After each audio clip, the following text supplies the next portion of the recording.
médicos atienden, que todos los médicos hemos atendido y que son de las cosas que más frecuentemente llega a nuestra consulta. Una es el dolor y, por supuesto, que muchas de esas veces es el dolor articular.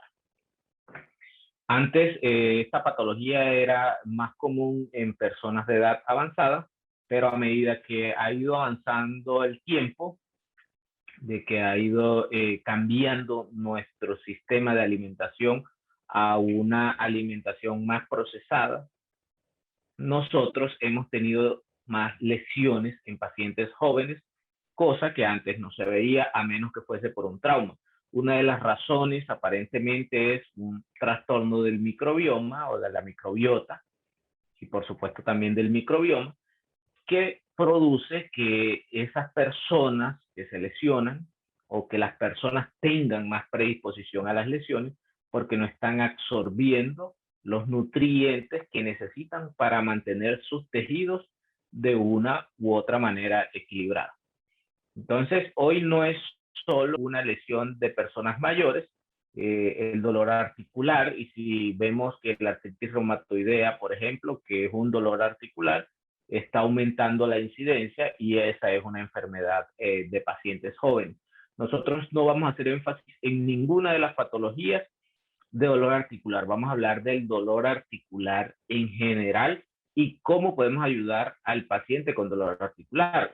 Póngale usted el apellido que usted quiera. Si tiene un paciente con un dolor articular de artritis reumatoidea, cómo ayudarlo. Pero si el paciente no tiene artritis, sino artrosis también, o si tiene una epicondilitis, también vamos a hacer es un enfoque general de cómo yo como médico tratante puedo ayudar a ese paciente que tiene dolor articular. Y miren que el título de la charla dice dolor y recuperación articular.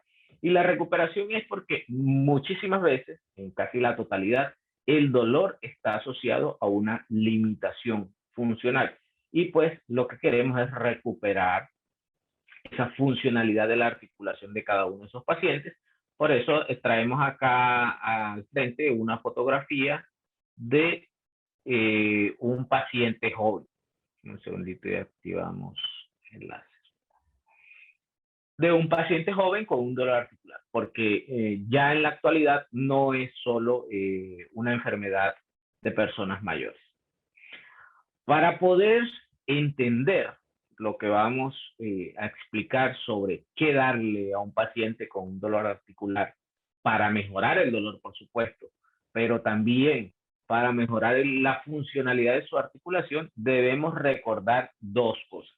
Uno, cómo es el mecanismo de función de nuestras articulaciones, de nuestros cartílagos, de nuestros ligamentos, recordar un poco de anatomía, de histología, para poder entender qué sentido tiene administrar los medicamentos que les vamos a presentar o por qué los estudios que vamos a presentar han demostrado efectividad. Segunda cosa importante es definir el dolor y conocer algunos de los mecanismos de fisiopatología, cómo se produce el dolor. Si sabemos cómo funciona la articulación y cómo está constituida, y sabemos cómo se produce el dolor y cómo afecta la articulación enferma, podemos brindar un tratamiento al paciente de una forma más efectiva y conociendo a ciencia cierta para qué le damos cada uno de los medicamentos.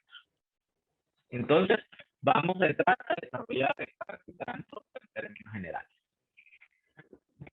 Tenemos que tener en cuenta que las articulaciones pueden estar clasificadas de varias maneras. Una de las maneras es de cómo estén constituidas, por fibrina, por cartílago, o la cantidad, si tienen o no líquido sinovial, y ahí podremos clasificar articulaciones como las del cráneo, como articulaciones fibrosas que no tienen movimiento, articulaciones cartilaginosas como la de los discos intervertebrales y articulaciones sinoviales como la de la rodilla y de los codos que permiten un movimiento más completo en este caso de la extremidad, que es donde más las conseguimos. Pero al mismo tiempo, esas articulaciones pueden ser clasificadas de otras formas, como la sinartrosis, donde estamos hablando de estas mismas articulaciones, como las infiartrosis, que son articulaciones que tienen escaso movimiento, como el pubis, y como diartrosis, articulaciones que ya tienen un movimiento más extenso y que pueden girar a varios lados. Pero también hay que recordar que tanto hay articulaciones de sínfisis y de sincondrosis que carecen casi de movimientos. Entonces, todas estas articulaciones podríamos también identificarlas de otra manera, dependiendo del grado o no de movimiento en el que se pueda producir en cada una de ellas. Y ahí podremos encontrar que hay articulaciones condíleas, en artrosis, en silla de montar, en bisagras, y cada una de ellas ejerce una función específica. Lo más común es que las articulaciones condíleas en bisagra sean las que más se afecten, sobre todo en bisagra en artrosis, la de rodillas, y las condíleas, que son más comunes en las lesiones de enfermedades autoinmunes.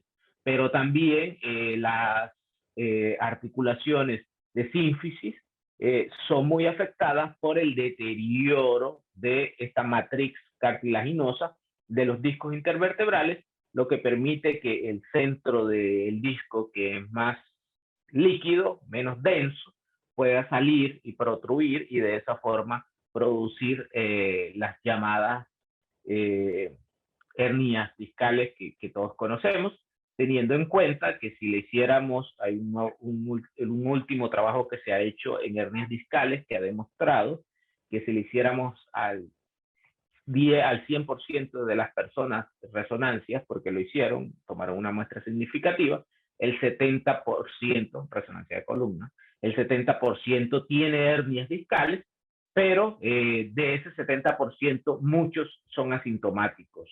Entonces, solo el 15 al 20% en promedio tiene síntomas, y la razón es que lo que produce el síntoma es el proceso inflamatorio secundario, y muchos pacientes están herniados sin un proceso inflamatorio asociado. Teniendo entonces en cuenta que ya sabemos cuáles son los tipos de articulaciones, cómo funcionan, y que hay unas que se afectan mucho, sobre todo en la artrosis, que son las sinoviales, ¿cómo están constituidas entonces nuestras articulaciones o nuestros condrocitos? Recuerden que en la articulación hay cartílago, y ese cartílago, pues esa célula del cartílago, el condrocito, está sostenido por una matrix extracelular. Los que hacen medicina antiomotóxica entenderán muy rápido cuando hable de matrix extracelular, pero tenemos que tener en cuenta que en esa matrix extracelular tenemos dos fibras de colágeno fundamentales, el tipo 2, el tipo 9, también tenemos el tipo 5 y otros colágenos que les voy a mencionar más adelante. Eso es muy importante,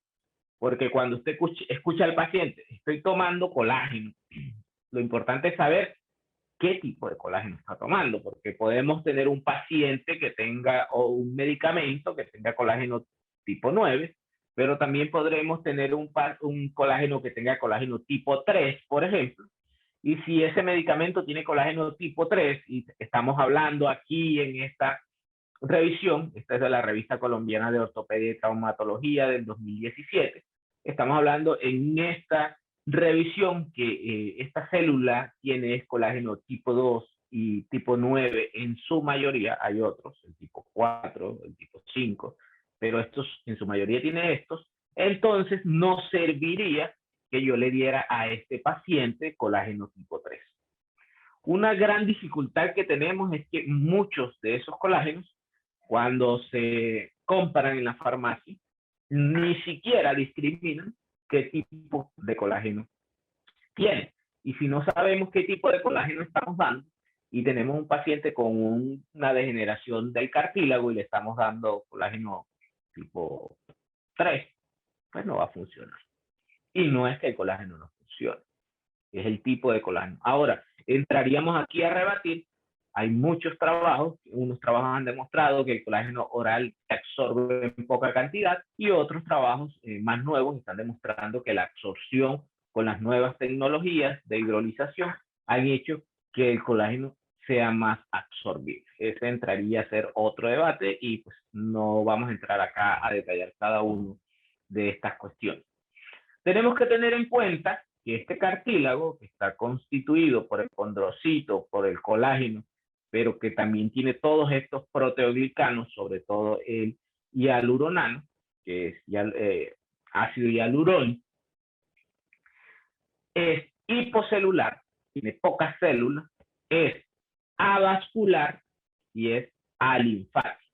O sea, no hay vasculatura en el cartílago y tampoco hay vasos linfáticos en el cartílago. De allí a que algunas intervenciones, como el plasma rico en plaquetas, cada día cobren más efectividad en este tipo de tratamientos, porque inyectamos los factores de crecimiento directamente sobre la articulación. Teniendo eso en cuenta, entonces podemos discriminar y decir que el cartílago está compuesto en su masa total 40% de colágeno. O sea que sí sirve dar colágeno en un paciente que tiene una enfermedad osteoarticular. Ahora, ¿qué tipo de colágeno estoy dando? Ahí es la disyuntiva, porque sabemos que de este 40%, el 90 al 95% es colágeno tipo 2. Y que otras pequeñas cantidades de ese colágeno son el 5, el 6, el 9, el 10 y el 11. O sea que si yo a este paciente le doy colágeno tipo 4 o 3, no va a funcionar, o 1, no va a funcionar. ¿Y cuál es la función? La función es servir de marco, de resistencia para la fuerza de tensión que se da. Pero también ese cartílago está compuesto 60 a 80% de agua. Por eso, dentro de las charlas que hemos visto y dentro de lo que siempre les digo, yo soy partidario de ajustar el plan de hidratación del paciente. Las personas no están acostumbradas a tomar mucha agua. Y cuando usted le pregunta cuánto agua toma, dice poca o dice mucha, y al final cuando se la cuantifica y dice mucha, no termina siendo mucha. Nuestro cuerpo está constituido en promedio 60% agua, y así nuestro cartílago también es del 60-80% agua, ¿verdad? Y esa agua está repartida en ese líquido sinovial, que es el que al final termina dándole también nutrición al cartílago. Toda la nutrición, porque como no tiene vasculatura, ¿cómo llegan los nutrientes? Pues los nutrientes llegan al cartílago por el líquido sinovial, y vamos a ver qué pasa más adelante con este líquido sinovial en pacientes que tienen una enfermedad articular. Entonces hay otros trabajos como este que está en el Sevier, muy interesante, que dice que la composición de ese cartílago es 65% agua y difiere un poco del anterior, pero siempre son enfáticos en que estos proteoglicanos que mencionamos constituyen el 15% y el colágeno tipo 2 es el 15% de eso, y solo el 5% de ese 100% del cartílago lo constituyen los condrocitos, o sea que están más constituidos por proteoglicanos y por colágeno, que termina siendo al final matrix extracelular que podemos tratar, y que también el 65% y su gran mayoría es agua. Entonces, paciente con enfermedad articular hay que mandarlo a tomar agua. ¿Qué cantidad de agua entonces debería tomar un paciente? Bueno, primero que todo hay que tener en cuenta si el paciente tiene algún tipo de restricción. Si usted tiene un paciente con una falla cardíaca, pues no le va a meter la misma cantidad de agua en la dieta que si no tuviese una falla cardíaca o una falla renal. Pero en promedio lo que usted le puede dar a un paciente o lo que requiere un paciente al día son de 35 o 37 centímetros cúbicos de agua por kilogramo de peso. Ese es más o menos el promedio. y usted podría hacer su cálculo de acuerdo a cada paciente. Multiplica 37 por el peso del paciente y ahí va a obtener la cantidad de agua a darle a ese paciente, no toda constituida en agua como tal, porque recuerde que el paciente también ingiere alimentos con un porcentaje de agua y bebidas, entonces usted debe ajustar eso a la cantidad de agua adicional que le va a decir al paciente que consume. Pero si vemos, miren, ¿cuántos tipos de colágeno tenemos? 1, 2, 3, 19 tipos de colágeno y cada uno de ellos está, esta tabla no es para que se aprendan los colágenos, cada colágeno dónde está, pero sí para que sepan que tenemos 19 tipos de colágeno y que cada uno de ellos tiene un efecto sobre un tejido específico del cuerpo. Entonces no podemos pretender dar a un paciente un tipo de colágeno que no está en la articulación si voy a tratar la articulación, y tampoco podemos pretender que un paciente nos mejore dándole un colágeno que ni siquiera sabemos qué tipo de colágeno le estamos dando. Es muy importante conocer cuál colágeno, si es colágeno 2, es colágeno 1, es colágeno 5, es colágeno 10, porque de acuerdo a cada una de el tipo de la molécula que le estemos dando, vamos a tener un efecto o no. Entonces, ese condrocito, que constituye el 5% de este cartílago, es el que nos va a ayudar a manejar las cargas de tensión, las cargas de compresión que permanentemente le estamos dando a la articulación y las cargas de cizallamiento. Y esto se encuentra en el cartílago articular. Recordando también que si hiciéramos una diferenciación de más o menos el contenido de colágeno aproximado en cada uno de los tejidos del cuerpo, cada uno de ellos tiene una cantidad más o menos. Pero miren que el hueso desmineralizado tiene más o menos el 90% de crecimiento y el cartílago tiene, miren que según esta literatura, entre el 50 al 70% de colágeno. También tenemos el pulmón, el hígado y cada uno de estas características. También es importante saber que si nosotros vamos a recuperar la cantidad de colágeno que tenemos en los tendones, debemos identificar cuál es el tipo de colágeno que a mí me sirve para mejorar los tendones. Pues no va a ser colágeno solamente tipo 2, porque el colágeno tipo 2 está en el cartílago, no va a estar en los tendones. Entonces ahí debemos saber qué colágeno. Ahí lo que vamos a usar es colágeno tipo 1. Entonces por eso les decía que es muy importante conocer qué tipo de colágeno le estás administrando al paciente, porque de acuerdo al tipo de colágeno que administre, el efecto va a ser diferente. Colágeno tipo 1, más abundante, ¿dónde? En los tejidos conectivos. ¿Para qué se da este? Para la piel de las niñas. Las chicas toman colágeno para la calidad de la piel. Bueno, ese tiene colágeno tipo 1. Coja ese colágeno y déselo a un paciente para la articulación. No le va a servir porque no está en la articulación, no está en el cartílago. Entonces no le va a ayudar al cartílago. Ahora, si usted tiene una composición de colágeno que tiene varios tipos, bueno, ya eso es otra historia.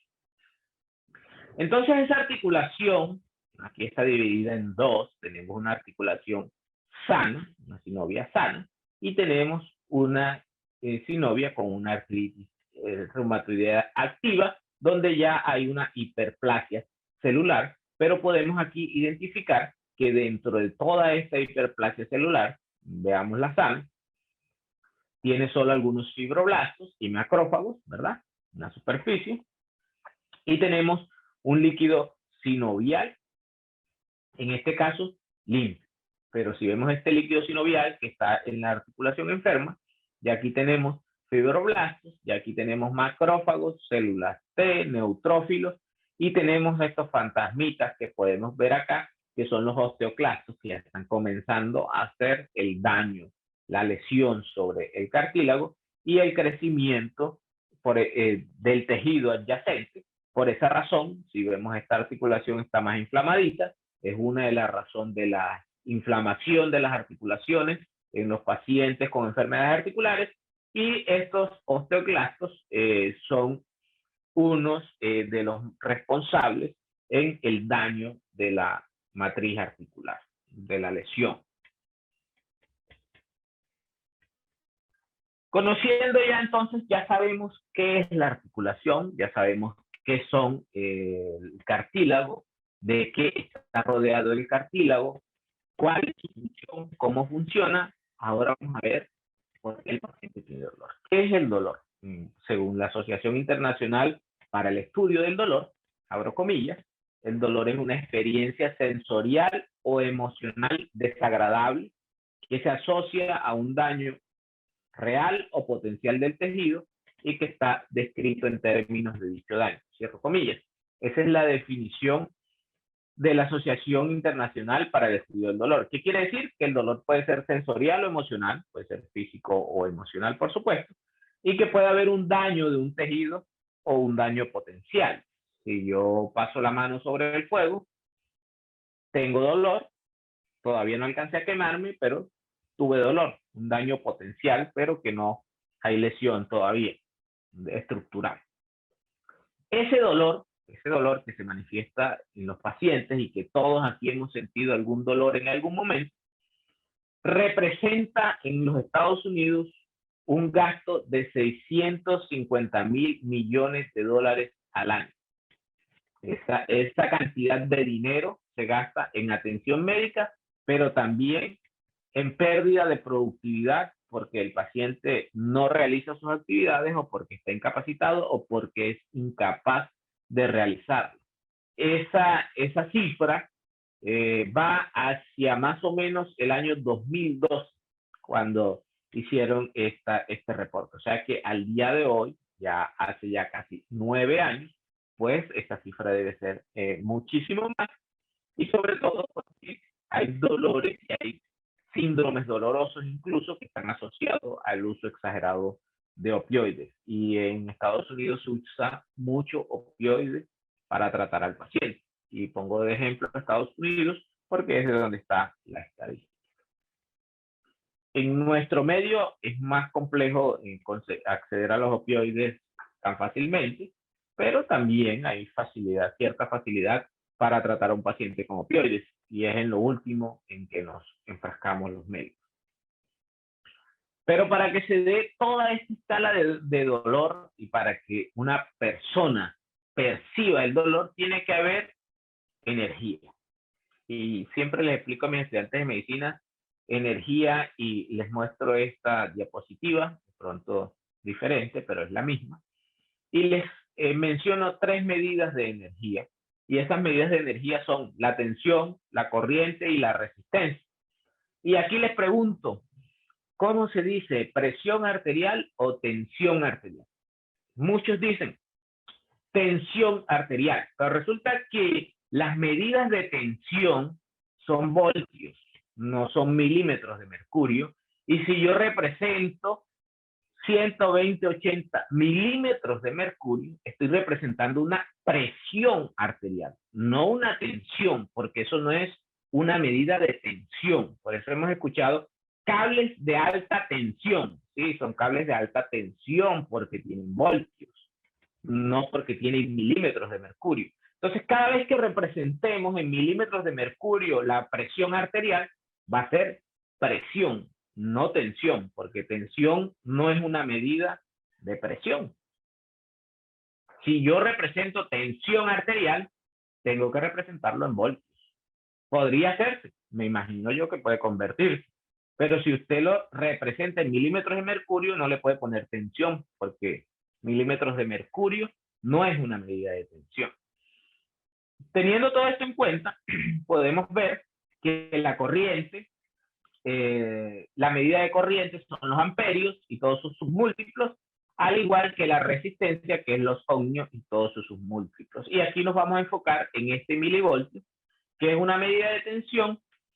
¿Por qué? Porque para que se dé toda esa corriente o esa transmisión de información desde un sitio donde se produjo el dolor en determinado paciente, un ejemplo, el dolor articular, el paciente tiene dolor en la rodilla, para que pueda llegar a la corteza debe pasar un proceso de neuroconducción.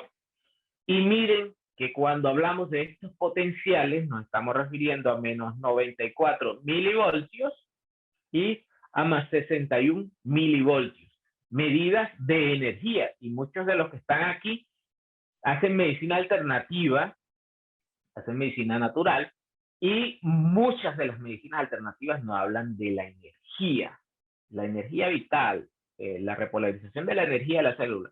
Muchas de las medicinas alternativas nos hablan de la energía. Cuando le hablamos a las personas de la energía, se imaginan como algo mágico o esotérico. No, cuando hablamos de la energía, y explíquele así, cuando hablamos de la energía, estamos hablando de polaridades celulares, de cambios de polaridades celulares, y cuando administramos un tratamiento, lo que hacemos es cambiar esas polaridades celulares y estamos actuando sobre la energía de ese paciente. Entonces, miren que estos cambios de polaridad, y en fisiología de Erickson, estos cambios de polaridad los estamos representando en milivoltios, y milivoltios es una medida de energía. Aquí estamos haciendo cambios en energía. Y esos cambios en la energía del paciente, donde se inicia una articulación, en este caso, que es lo que nos trae acá, pasa toda su primera neurona, su segunda neurona, y al final va a terminar en la corteza. Comúnmente, pues, lleva en ese trayecto y durante todo ese trayecto y en el retorno, pues el intercambio de múltiples sustancias, neurotransmisores y algunas hormonas,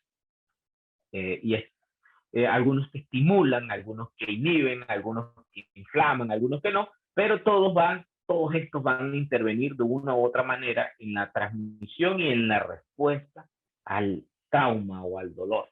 No necesariamente puede ser un trauma.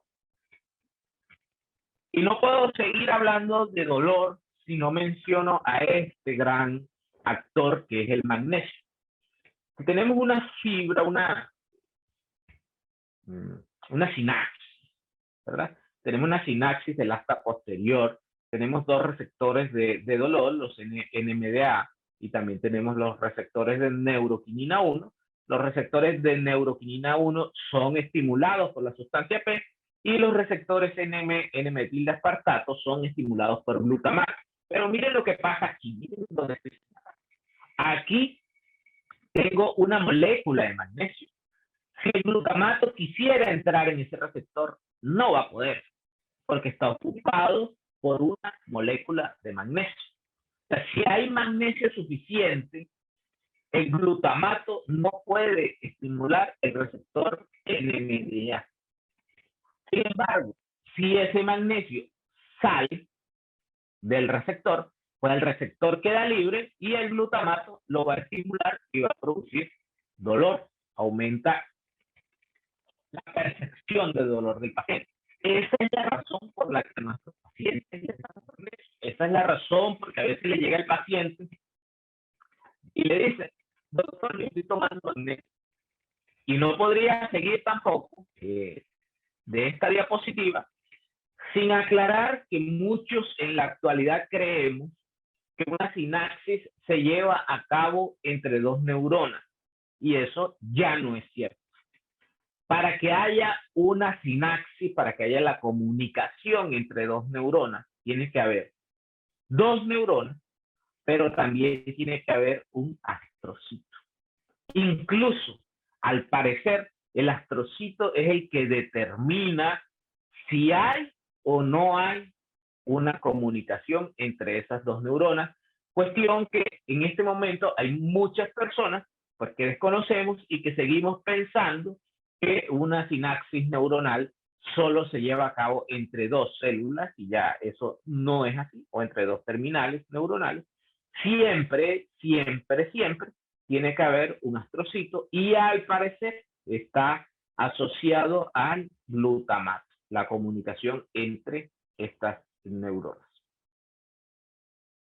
Entonces, ya sabemos qué es la articulación, cómo está constituida, cómo funciona, sabemos qué es el dolor, qué papel juega el magnesio en el dolor y qué papel juega el colágeno en la articulación. Ahora vamos a ver ¿qué podemos hacer nosotros desde esta medicina complementaria, alternativa o funcional? ¿Qué podemos hacer para ayudar a ese paciente? Y cómo podemos impactar en la mejoría tanto del dolor como de la funcionalidad de su articulación. Entonces aquí aparece un actor que actualmente está en muchos medicamentos y es el arpagofito. El arpagofito, denominado comúnmente como garra de diablo por esta forma que tienen en sus ramas, es una planta nativa de África y que se utiliza para obtener un componente activo o un metabolito secundario que es el arpagósido. ¿Y cómo actúa ese arpagósido? Vamos a ver cómo actúa ese arpagósido. En el 2018, más o menos, hasta el 2018, había más o menos en el mundo 400 productos que contenían como componente fundamental arpagósidos para el manejo del dolor del paciente. Entonces, ha demostrado el arpagofito que tiene una alta efectividad en patologías osteoarticulares, sobre todo osteoartritis y también en lumbares. Pero ¿cómo actúa? Entonces, tenemos los fosfolípidos de membrana, la fosfolipasa 2, ya eso lo conocemos, ácido araquidónico, la vía de los leucotrienos y la vía de las prostaglandinas, que es mediada por la COX. Hasta ahí estamos en lo que aprendimos en la escuela de medicina. Sabemos que hay dos tipos de COX, una COX constitutiva y una COX inducible. Y aquí viene la pregunta. Entonces, había unos medicamentos, ¿verdad? Como el rofecoxib, que bloqueaban la COX inducible y la COX constitutiva. Y resulta que produjeron enfermedades cardiovasculares y por esa razón tuvieron que salir del mercado. El arpagofito no actúa sobre la COX constitutiva, sino que bloquea solamente la COX inducible y la bloquea de manera reversible. Por esa razón, el arpagofito no produce un efecto cardiovascular como si lo hacían estos inhibidores de la COX, que salieron, como les digo, ya del mercado. Entonces, ¿qué trabajos hay? Hay trabajos que comenzaron en fitomedicina. Este es un trabajo de los primeros trabajos que salieron, donde se demostró que se usó el arpagofito para tratamientos de pacientes con dolor de espalda baja y comparado con placebo demostró ser más efectivo para el manejo del dolor. Siguieron saliendo publicaciones y ya para el año 2000 también en fitomedicina se usó el arpagofito versus la diaceridina para el tratamiento de osteoartritis, que es lo que hoy nos trae aquí. Entonces, ¿qué es la diacerina? La diacerina es un medicamento que bloquea la interleucina 1. De esa manera, tiene su efecto analgésico. Usaron en este trabajo un medicamento con arpagofito llamado Arpadol, 6 cápsulas al día, 2, 2 y 2, cada una con 435 miligramos de polvo criotriturado de arpagofito. Y la otra cabeza del estudio era un grupo que recibía diacerina 100 miligramos al día. Este tratamiento se dio durante 4 meses. Fueron 122 pacientes que tenían osteoartrosis de rodilla y de cadera. Al final del estudio se demostró que los pacientes que habían recibido arpagósidos necesitaban menos dosis de AINES y de analgésicos para mantenerse sin dolor en comparación a los que habían utilizado diacerina. Y aquí entra un dilema importante porque aquí ya muchos han dicho, pero es que yo he usado en una ocasión arpagósidos y el paciente no se le mejora el dolor. Yo he usado arpagósidos y no se le mejora. Y muchos ya lo deben haber usado y no se le mejora el paciente. Y ahora les voy a decir por qué no se mejora el paciente. Pero miren que no solo disminuye el dolor, sino que en el 2006 2006 se sacó este trabajo donde se demostraba el efecto condroprotector. O sea, tenemos una molécula que, aparte de quitarle el dolor al paciente, protege al cartílago para que no se siga degenerando. ¿Y cómo lo protege? Bueno, inhibe mediadores inflamatorios como las prostaglandinas, que son mediadas por COX-2. Esto en varios trabajos que se han hecho y que se presentaron en el 2001, en el 2003-2 y otro trabajo del 2005 de Wang. Pero también inhibe los leucotrienos, un trabajo que se presentó en 2001. Entonces aquí tenemos dos mecanismos de acción.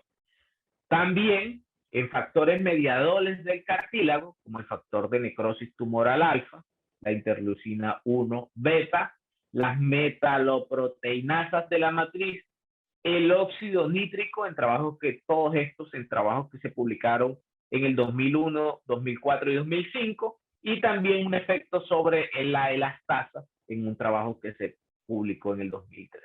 Entonces, en estos pocos años y con todos estos trabajos, se logró demostrar que el arpagofito, uno, disminuye el dolor, porque disminuye la inflamación, bloqueando la COX inducida, y dos, protege el cartílago, inhibiendo todas estas moléculas que al final lo que hacían es, o lo que inducen es a la destrucción del cartílago.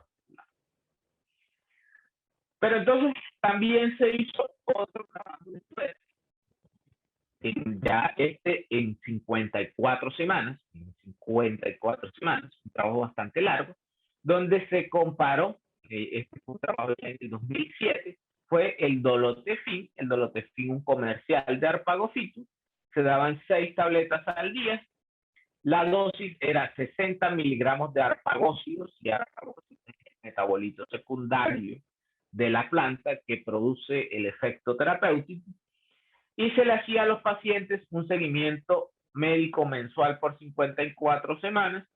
Se hacía una escala visual análoga diaria para ver la respuesta al dolor. Se encontró que estos pacientes, después miren, si se dan cuenta, más o menos acá, como sexta semana más o menos, miren cómo comenzó a caer el dolor. Y aquí comienza a aparecer algo muy interesante, sobre todo era dolores de espalda, dolores de rodillas y dolores de cabeza. Entonces miren lo que apareció. En este momento más o menos en la semana, entre la semana 6-7, aquí es el punto donde el paciente comienza a mejorar más del 50% de los pacientes. ¿Qué quiere decir? Que probablemente usted usó arpagofito para disminuir el dolor del paciente, pero ese paciente lo tomó 5 días, una semana, 20 días, y no le mejoró y abandonó el tratamiento, porque no le funcionó. Lógicamente no le funcionó, porque la evidencia demuestra que el efecto terapéutico es acumulativo y que el paciente va a comenzar a sentir los cambios después de la semana 6 a 7 más o menos. O sea que cuando usted le ordene arpagofito a un paciente, siempre debe decirlo, cuando ya lleve 6 semanas, cuando ya lleve 7 semanas, va a comenzar a disminuir el dolor. Antes, pues no va a tener mucha disminución del dolor. Entonces miren que en este trabajo, al inicio, la mejoría fue poca, pero después al final la mejoría fue casi el 80%, entre buena y muy buena, y moderada a pobre fue más o menos el 20%. Entonces, ¿cuál es el mecanismo de acción del arpagofito? 3 mecanismos de acción. Tiene un bloqueo selectivo sobre la COX inducible, ¿verdad? Y que es reversible. Tiene una actividad antioxidante, ¿verdad? Porque tiene contenido de flavonoides, disminuye la lesión por especies reactivas de oxígeno, es un mediador intercelular, ¿verdad? Inhibe la proteinquinasa y es un modulador además de las neuronas nociceptivas, y las neuronas nociceptivas son las que están encargadas de la transmisión del dolor. Entre las que más se destacan tenemos las fibras C, que son lentas, y las fibras A, que son mielínicas y son sobre todo la A delta. Pero también se encontraron efectos secundarios con dosis superiores a 960 miligramos por día de arpagócidos. Eso es muy importante. Y a pesar de que esos efectos secundarios fueron solo náuseas, dispepsia y diarrea, y recordemos que náuseas, dispepsia y diarrea son síntomas que cuando usted lee cualquier medicamento de cualquier origen, tiene dentro de sus reacciones secundarias. Como les digo siempre, como les he dicho desde el principio, declaro mis intereses, ¿verdad? Con Nutrivita tengo conflictos de intereses, por eso voy a presentar, he hablado de arpagofito, voy a presentar este arpagofito que tenemos, que es de 480 miligramos, y mire que la concentración de arpagócidos es de 5.76. Acá dice que el efecto secundario es cuando pasan los 960 de arpagócidos. O sea que aquí tenemos 5.76. Podría darle dos tabletas dos cápsulas cada 6 horas sin ningún problema. Sin ningún problema. Podría darle 2 cada 4 horas sin ningún problema. Pero recordemos que hay que apoyar a ese paciente en su fase inicial, porque después de la 6ª semana es que este medicamento, el diflamin, va a producir el efecto terapéutico en ese paciente. Entonces es dar 1 o 2 cápsulas, idealmente 2, con las comidas, puedes aumentar la dosis incluso, ¿verdad? Y los efectos máximos de ese tratamiento va a ser después de la semana 6. Razón, evidencia. No porque lo diga el laboratorio, ni porque lo diga yo, porque lo dicen los trabajos científicos. No podemos entonces dejar de mencionar el magnesio. Dijimos que está involucrado en la transmisión del dolor. Por esa razón necesitamos dar magnesio. El magnesio es el 8º elemento más abundante en nuestro planeta y es el 2º catión más abundante en el agua de mar. También es el 4º que más hay en el cuerpo humano y a nivel intracelular ocupa el 2º lugar. Entonces, ¿qué hace el magnesio? Pues está relacionado con más de 30 reacciones enzimáticas y recordemos que funciona como catalizador, y un catalizador es una molécula que acelera una reacción química, pero también estabiliza las membranas para que haya un intercambio de sodio y calcio o un flujo, ¿verdad? Reacciones enzimáticas de la miosina y de la glutamina, por eso es importante para pacientes que hacen actividad física. Muchos de esos pacientes que son deportistas deben consumir magnesio, esa es una de las razones. Y además actúa sobre el metabolismo energético en la glucólisis, en el ciclo de Krebs y a nivel mitocondrial. Además de eso, tiene un efecto sobre los genes porque estabiliza los ácidos nucleicos. Entonces, teniendo todos estos efectos, incluido el efecto sobre el control del dolor, es un medicamento o un suplemento, porque no podríamos decir que es un medicamento, es un suplemento que podemos y que tenemos que dar a un paciente que estemos tratando con un dolor articular. Pero también tenemos que tener en cuenta que ese magnesio es el 24 gramos más o menos de nuestro peso, pero miren la cantidad de hueso que es el magnesio. El 55% del hueso es magnesio. Está el 1% en el líquido extracelular, ¿verdad? En el intracelular está el resto, el 99% que queda, y forma un complejo con el ATP para producir energía, más o menos el 80%. O sea que no es solo dar calcio, es dar magnesio.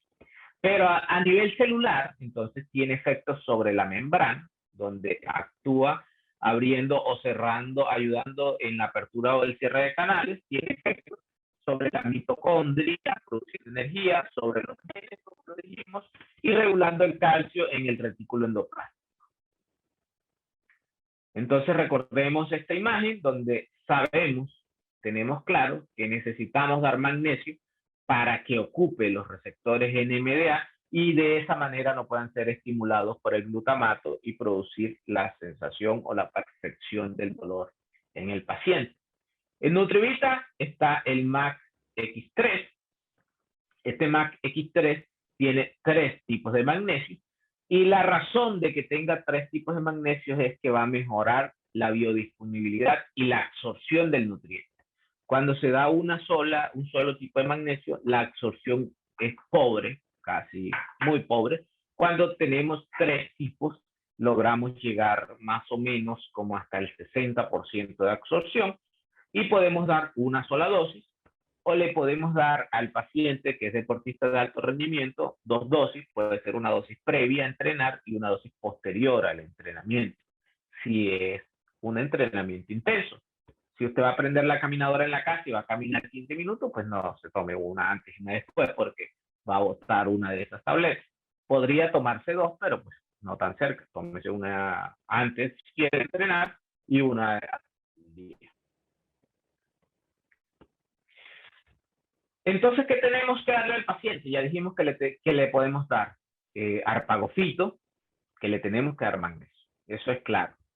Pero si yo sé que el paciente tiene una patología articular, podemos darle, este paciente tiene una resonancia que tiene una artrosis grado 3. Ya usted sabe que el cartílago está destruido. Entonces a ese paciente le vamos a dar colágeno. Mire qué colágeno tiene este. Colágeno tipo 2. ¿Qué razón, qué sentido tiene que tenga colágeno tipo 2? Ya lo hemos visto y lo vimos en las primeras diapositivas. Pues que la base estructural del cartílago es colágeno tipo 2. Por eso tiene colágeno tipo 2, no tiene colágeno tipo 3, no tiene colágeno tipo 2 por esa razón. Entonces, en un paciente que tengo claro que es el cartílago, tipo 2. Recomendación, tomar bastante agua, porque el colágeno va a absorber todo el agua que el paciente toma, y si el paciente no toma la suficiente agua, va a estreñirse, y no es que el colágeno produzca estreñimiento, es que absorbe todo lo que necesita para poder regenerar el tejido, independientemente del tipo de colágeno que usted le esté dando al paciente. Pero si yo tengo un paciente que no solo tiene alteración del cartílago, sino que también tiene alteración de los tejidos, de los tendones, nosotros podemos, mire, darle este. Entonces yo no le daría este, sino que le doy Movex, porque Movex también tiene colágeno tipo 2, tenemos más cantidad de colágeno. Y además de eso, mire, tiene manganeso, boro, calcio, y tiene una planta que se llama la rosa canina. ¿Y qué efecto tiene esa rosa canina o para qué funciona? Entonces, un paciente que sé que solo tiene articulares, si yo sé que el paciente tiene, aparte de cartílago, compromiso de tendones y de tejidos blandos o de ligamentos, es mejor darle Movex. ¿Cuántas? 2 con las comidas. Una vez al día o más. Usted depende de acuerdo al paciente que usted tenga. Entonces esa rosa canina, que se las presento, es esta planta, que es la rosa canina, que es parte de Movex, de este medicamento. 200 miligramos de rosa canina.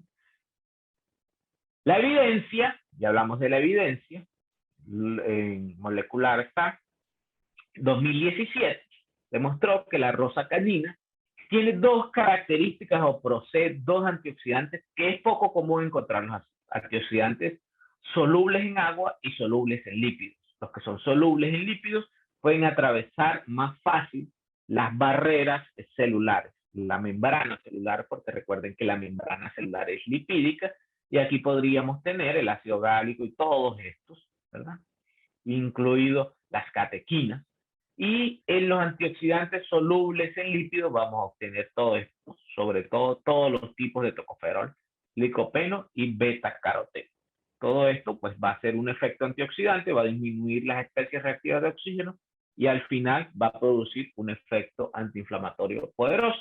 Pero aparte de eso, estas especies de rosa canina han demostrado que tienen un efecto benéfico o actúan o dañan las células cancerosas que están asociadas al cáncer de cuello uterino, son las células ELA, son las que se usan para cultivos celulares, o las HT29 en el cáncer de colon, o en cáncer de células no pequeñas de pulmón, también en las HCT15 en carcinoma de colon, hepatocelular. O sea que aparte de que a ese paciente que tiene una enfermedad de una artritis o una artrosis, que tiene que tener probablemente una enfermedad colónica para que tenga toda esa respuesta, y que tiene otras cosas, yo sí le doy Movex, le estoy protegiendo o le estoy disminuyendo el riesgo de cáncer de cuello uterino en el caso de que sea chica, y si es hombre, de pulmón, de colon y hepatocelular.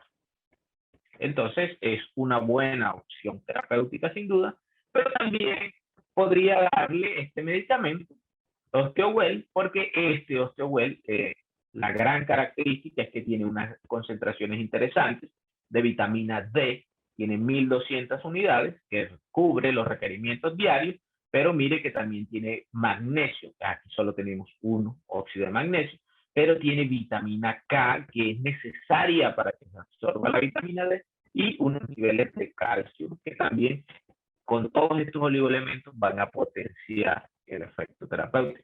¿Qué desventaja podríamos llamar la atención?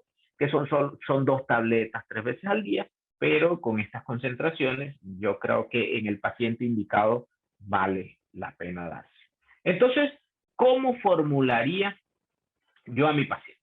A todos, bueno, a todos les doy diflamin. ¿Por qué a todos les doy diflamin? Porque todos deben tener dolor, sin ninguna duda.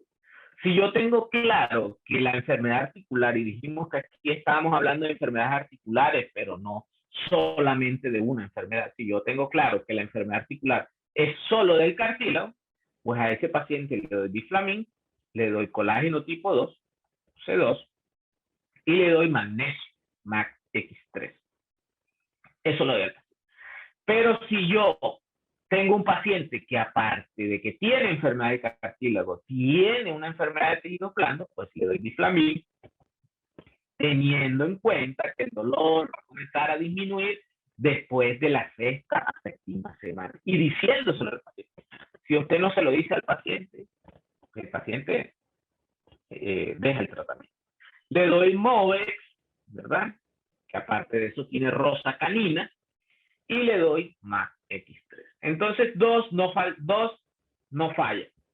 El diflamin para mejorar el dolor y el magnesio para recuperar los niveles de magnesio y también ocupar esos receptores NMDA y de esa manera influir sobre la percepción del dolor.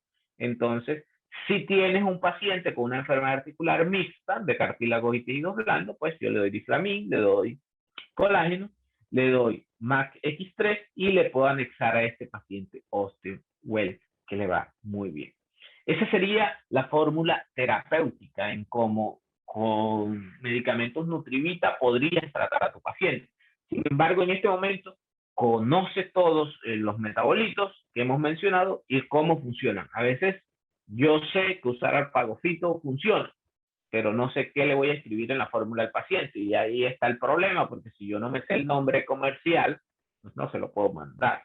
O yo sé que hay un medicamento que tiene rosacanina y que tiene colágeno tipo 2 y que tiene K, pero no sé cómo se llama. No se lo voy a poder mandar al paciente. Así tenga en mi mente el conocimiento de que ese medicamento le va a funcionar y es efectivo para el paciente. Entonces, teniendo esto claro, tratando de hacer esta conferencia lo más entendible posible y de una forma compacta, yo creo que aquí podemos entrar a resolverle la pregunta a que haya lugar y que cada uno tenga de la conferencia.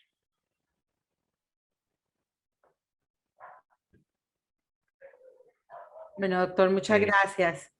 Muchas gracias siempre por su amable atención con todos nosotros. Por favor, las preguntas que tienen, escribirlas en el chat. Me están preguntando, doctor, si el paciente tiene artrosis, ¿qué le puede dar a su paciente? Bueno, si yo tengo un paciente con artrosis, sin duda, si ya está documentada la artrosis y no tiene lesión de tejidos blandos, pues tú le tienes que dar diflamin porque es un paciente que lo más probable es que tenga dolor. Pero también a ese paciente le tienes que dar colágeno, UC2, colágeno 2, porque no le puedes dar, ya sabes que le puedes dar Hay algunos que tienen 1, 2, 3, 4, 5, podría ser, pero en este caso use 2, que es el específico para el cartílago, y le tienes que dar magnesio, MAC-X3. Con esos 3 medicamentos al paciente le va bien. Si sabes hacer terapia neural, puedes hacerle terapia neural, porque recuerda, o asociar otro medicamento para el manejo agudo del dolor, porque recuerda que diflamin es arpagofito, y el arpagofito, a pesar de ser un excelente analgésico, como lo vimos en los estudios, su efecto terapéutico máximo llega solo después de la semana 6 o 7. Listo, doctor. Nos preguntan también en fascitis plantar. Bueno, en fascitis plantar puedes dar magnesio, sin duda. El MAC-X3 es una buena terapéutica para fascitis plantar, pero la mejor terapéutica de todas para fascitis plantar es terapia neural y biopuntura. O biopuntura. No es pinchar en la planta del pie, la fascitis plantar no está en la planta del pie, las lesiones están en la pierna, en la parte posterior. Entonces, si no tienes tanta experiencia, coges una aguja de 1 pulgada, de 30 G por 1, y tocas los puntos gatillo, ahí metes la aguja y pones el medicamento, y le va a mejorar la fascitis plantar y darle magnesio. MAC-X3 hay que darle magnesio. Listo, doctor, gracias. Excelente charla. Nos preguntan aquí, paciente con múltiples patologías, inicial lupus eritematoso, púrpura trombocitopénica, con dolencia articular. ¿Qué sería lo ideal en estos pacientes? Bueno, si tienes un paciente así, es un paciente complejo, es un paciente que hay que estudiarlo, hay que detoxificarlo, una detoxificación avanzada, hay que darle probióticos porque la mayoría de sus enfermedades son autoinmunes, y estas autoinmunidad comienzan siempre a nivel intestinal. Darle probióticos de buena calidad, estudiarlo bien a ver qué otra cosa tienes. Yo le pondría tratamiento combinado, tanto medicamentos orales como terapia de suero, y tienes que darle Megaret, hay que darle omega 3 de alta calidad, porque el omega 3 de alta calidad va a influir directamente junto con el magnesio sobre, recuerda que dijimos, sobre la parte genética, sobre el núcleo celular y sobre los genes. Y en ese caso, pues hay que influir allí, porque es una enfermedad que ya está avanzada. Listo, doctor, gracias. El doctor Laforí nos dice que qué opina de Nutrajoin, que contiene glucosamina, condroitina y MSM. Que ¿cuál es su concepto?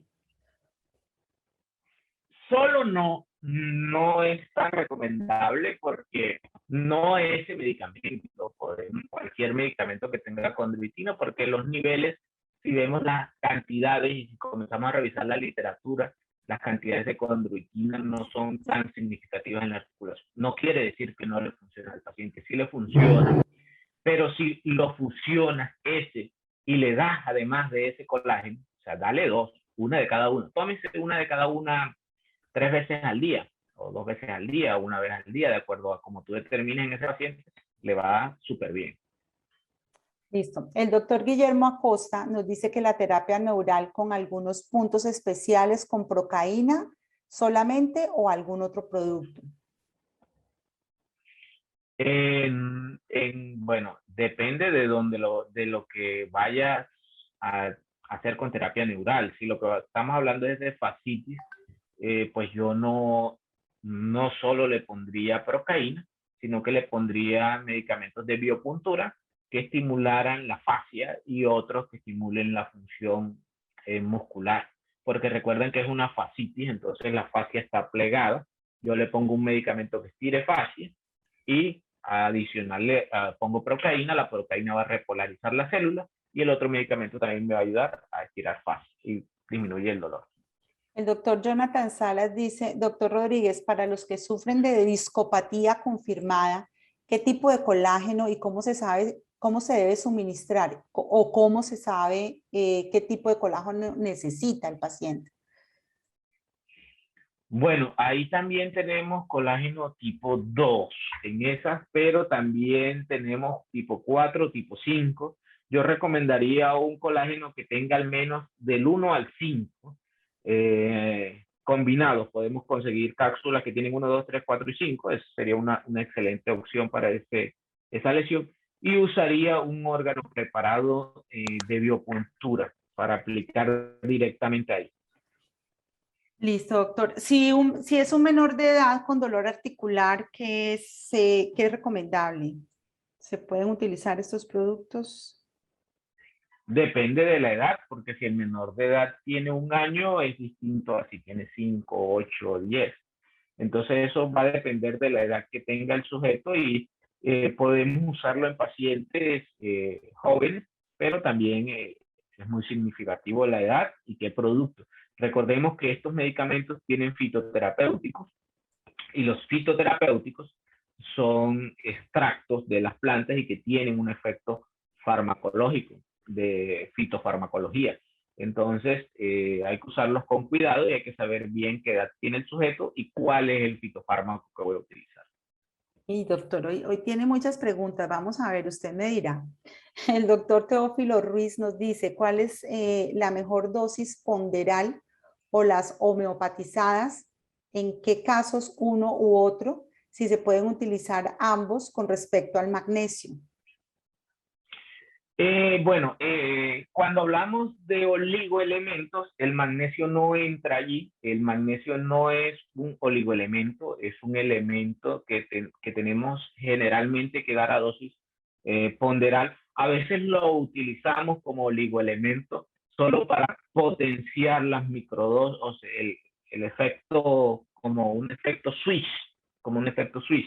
Pero si vemos el hierro, el magnesio, el calcio, casi siempre se deben dar a dosis ponderales porque las concentraciones que tenemos son concentraciones a dosis ponderales. Circunstancia aparte, lo que sucede con el cobalto, con el manganeso, con el selenio, con todos estos, que estos sí son denominados oligoelementos porque están en concentraciones muy bajas. Gracias, doctor. Para un tendón calcificado, ¿qué se puede formular? Y más adelante también nos preguntan dolor articular con coyunturas en los dedos. Pues dolor articular, sin duda, pues la presentación que dimos hoy fue de dolor articular, entonces usted si tiene dolor articular, dele diflamin y yo le daría Movex y magnesio, por supuesto. Bueno, Para un tendón calcificado hay que hacer terapia, donde tienes que aplicar medicamentos directamente sobre las lesiones y le funcionaría, pues podríamos dar algunos suplementos a dosis ponderal, pero le funcionaría más poner medicina biológica. y bueno, le voy a hacer la última, doctor. Nos preguntan que una niña de 15 años con muchos dolores de rodilla, ¿qué colágeno sería recomendable para ella? ¿O qué producto? No sé. Bueno, a esa paciente que tiene 15 años, lo más probable es que esté formando cartílago de crecimiento y que le falten nutrientes. Entonces, a esa paciente, pues tienes que darle UC2, que es colágeno tipo 2, porque en esa sí o sí, probablemente lo que tenga sea que esté creciendo y necesite más colágeno para poder seguir creciendo. Tú le das UC2, que tiene colágeno tipo 2 y que está precisamente ahí en la articulación, y con eso debe ser suficiente para que mejore el síntoma. No requerirías nada más. También podrías o le podrías dar Movex, que es otra opción, y en aquel paciente, esa paciente, pues le estarías sumando, aparte del colágeno, magnesio, boro, calcio, y podría ayudar de los antioxidantes que tiene la rosa canina para desinflamar la articulación.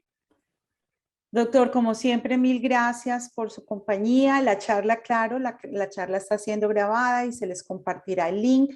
Igual todas las charlas del doctor y de los otros conferencistas nos quedan grabadas en la página de www.nutrivitacolombia.com, pero sus representantes en cada zona les hacen llegar el link de esta charla de manera individual. Doctor, bendiciones. Muchísimas gracias, doctor Rodríguez.